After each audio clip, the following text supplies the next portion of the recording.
Hey everyone, I hope you're taking it easy and your day has been great thus far. For this video we'll be going through a bit of a weird retrospective unbagging. Well, it's not even unbagging anymore, it's out of the bag.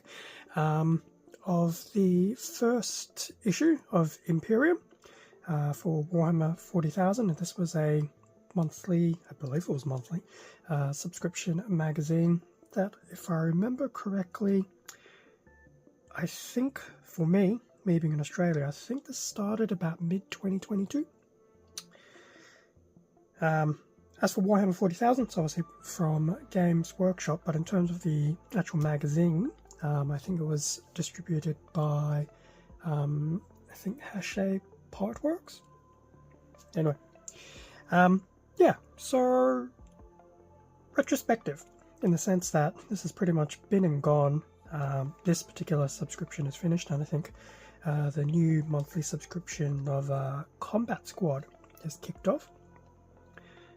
I'm pretty sure it's still currently active in the UK. I think it's starting to pop up in the US, and in Australia, from what I've seen on the internet, sometime mid-2025. So hopefully in the next 2 months, we'll start seeing some of the early issues before it ticks over into the full subscription model. Anyway, as for why I'm going back into 40k. 40k was my first plastic hobby many moons ago.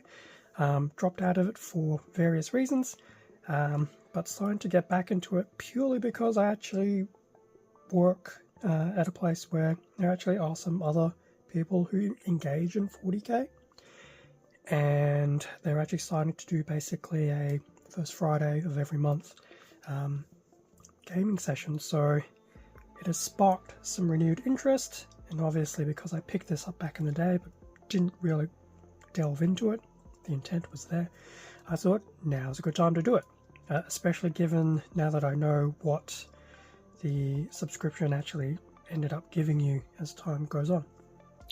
So hopefully with this it'll be an ongoing little video series, retrospective series, maybe each issue once a week. And basically going through what was in the magazines and all the random inclusions, because you can basically start building full-blown armies. So that's the general intent. So this video will probably be a little bit longer until I finally get a good idea of the direction of the content. Anyway, here we have the very first issue, issue 1, Imperium. Basically starting off the series, so we have basic introductions, in this case to the Space Marines and the Necrons. There are 2 miniatures included, Necron, Space Marine. There are some other things as well to basically get you started. On the back it does have some quick previews of issue number 2, which had some Necrons and some paint. And then issue number 3 with some Marines and some more paint. Obviously the Marines are pretty much geared towards the Ultramarines, but that's not surprising.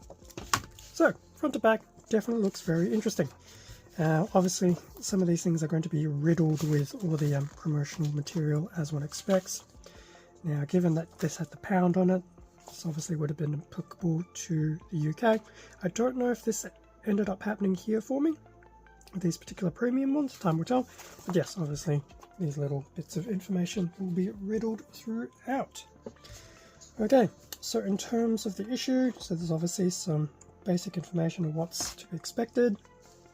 First page is obviously just going through the actual Primaris lieutenants, Necron commander. I do like how they've got this little battle record section. Now, for those who've noticed, these little magazines are supposed to be insertable into some binders, which come out later on throughout the release. So obviously a quick little section on the Space Marines, quick section on the Necrons. And then we do have the quick how to build for the Space Marine and the Necron. I will admit it's been a very long time since I actually looked at 40k, so things have definitely changed over the years. So there's obviously the Marine, here's the Necron, and then some early beginner steps on how to paint. So in this case, they were using the Necron Warrior as a bit of an example for some of these. So the base, shade, layer, and technical paints. Back when I was doing 40k, we didn't really have this separation per se. And you had inks and washes and things like that, but stuff has changed. Obviously an introduction to the actual tabletop components. And then there's a bit of a rundown of everything that was in this issue, which we'll see in a minute. And then a very quick setup and play between the two minis. I will admit, and this is having played 2nd edition, 3rd edition, and 4th edition, it's nice having some of these play steps just broken up into little sections, especially for someone who hasn't been into it for a while. It's a nice way to rehash things. It's very cool. Obviously just end of that playthrough of the scenario and then the end of the magazine. So obviously they're not supposed to be huge in-depth magazines that go to everything in the nth degree. That's obviously why there's the codexes, codices, the main rulebook, etc. But as a starting point, it is a very nice introduction, especially for those who actually hadn't seen 40k. So that was the actual magazine. Now, in terms of everything else, so what was included in this? So starting with this, so we do get a 12-inch little clear flexible ruler, which is very nice. And obviously being clear and see-through, it does mean that you can pretty much lay it down and actually see what's happening underneath. It does have a whole series of markings, which I suspect is supposed to be Necrons in Origin. So it's nice that we get that. Now, I don't know how all this is going to come through. There is a nice little included playmat on some not too bad cardstock. An array of cuttable tokens. So we've got a set of tokens here on this side, and then we have other tokens as well, so 2 different playmats. Definitely not too bad, and given that it's just for some quick play between 2 models, definitely not a bad way to get started. So we do have that. It's obviously a good way to get into things. What else was included? Nice little insert about, I guess, the actual battle setting, or the war zone. So the war for Rameses, maybe? We have the Imperial Task Force, which will be the Ultramarines. We have a little section about the Necrons before I get too carried away. There's a section of the Necrons, and then if you fully open everything up, just obviously a bit more of a more fully painted and set up force for the Ultramarines and the Necrons. I don't know if this is supposed to be a bit of a hint as to what we'll get throughout, but time will come. So that's a nice little insert of that. So definitely nice for that. Now there is a poster inside, which I'm not going to expand out because it's pretty big. Once again, more of the subscription startup stuff. Still the subscription startup stuff. I do this some very nice work. Inside it does basically open up to, I suspect, actually give you the full breakdown of what will be included. So I think if this is pretty much what's to be expected. So you've got Space Marine Sisters of Battle and the Adeptus Mechanicus for the Imperium, and then the Necrons, and a huge array of minis. There will be terrain, paints and brushes, so overall, it's actually not too bad. You basically get 2 army forces for an okay pricing, surprisingly enough. Now, I do know this now. Supposedly, I think he's actually right there. That, believe it or not, is Robute Gilliman. I was actually very surprised that they pretty much, eventually, will give you a full-blown Primarch. Especially given how much a Primarch model is on its own. So this has pretty much been what's really prompted me to get onto this, because I had no idea, mainly because I hadn't looked at this until now, what was actually included. Had I known earlier, I probably would have started earlier. There's some more information on the top, which I won't get into because I'm just going to end up bumping the camera. And inside, if I was to actually fold it out, is actually a very nice poster. some of the other subscription things that will be included, and then the premium. I actually don't remember if I did any of the premium stuff. Time will actually tell, because it will be nice, because that's mini combat squads almost. Well, at least the Chaos one will be nice. So yes, as this series goes on, it'll be interesting to see all of this come through. Definitely an interesting point for those coming back into 40k, which is me in my case. Obviously, the more important thing is, what was the actual included minis? So we do get 6 dice, 2 bases, and obviously the bits for the Necron and the Primaris Lieutenant. Yeah, so suffice to say, things have definitely changed a lot since I started. And as I said, I started back in 2nd edition, which was a very long time ago.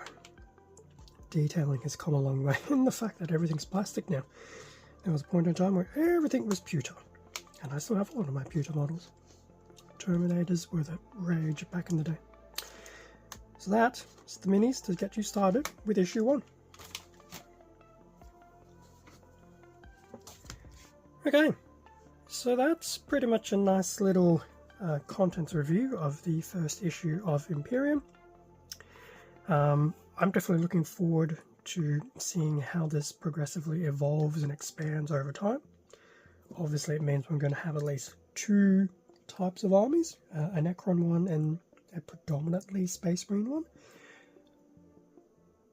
Obviously back in my day there was no Adeptus Mechanicus, at least in the model set, so I'm quite interested to see what they look like. And this will obviously be my first experience to the plastic Sisters models. Back when I was playing, and when I was painting as well, Sisters were all 100% pewter. Well, maybe not the backpack if I remember correctly. No, I take the back. Yeah, I think the backpack was pretty much pewter as well. So as I said, a lot of things have changed since my original days of 40k and what it is now, which I believe is up to 10th edition. So yes, very interesting. Thank you very much for watching this inaugural issue 1 debagging review, well, yeah, little contents review, I guess, of first issue of Imperium. As I said, hoping to try and do this as a bit of a once per week type of series through to the very end, and hopefully the next few videos that I release will get a bit shorter once I get my bearings, and there'll be a little less waffling because we'll be moving into issues 2, 3, 4, etc. At some point in time I'll need to decide what I'm going to do with the Space Marines. I'm not going to paint them as Ultramarines, even though I'm going to get half the paints to do so. Because they're the normal Marines, and to be honest, my normal Space Marine army was Dark Angels. I don't want to paint them as Dark Angels because they'll obviously be not very Dark Angel-y looking. I'm leaning towards Blood Ravens, because I feel they are the ones that need the least types of modification. Other Space Marine armies that I delved into back in the day, probably Iron Hands, Space Wolves, Dark Angels already mentioned. Thought about Blood Angels and Raven Guard. Most of them probably need some additional things to make them a bit more specific, or chapter specific. So yeah, Blood Ravens is probably where I'm going to go. Haven't committed, but time will tell. Plus I also need to relearn how to paint. It's been a very long time. Anyway, I'm going to leave it there. It's probably been dragged out enough. Hopefully the next video for issue 2 will be a bit shorter. So, thanks for watching this first video for Imperium. Feel free to leave a like, comment, subscribe if you enjoyed the content. All of this will obviously help support the channel, and I know I'll appreciate it. I will probably start posting things to my Instagram for the 40k side of things as time goes on. But obviously the Instagram link is in the description, otherwise it is the same handle as this channel. With that being said, stay safe and take care. I will catch you all in the next 40k themed video if that's what you're here for. Otherwise, there's a lot of other stuff on the channel as well, most of which involves some type of plastic. Funnily enough. Anyway, until the next time. See ya.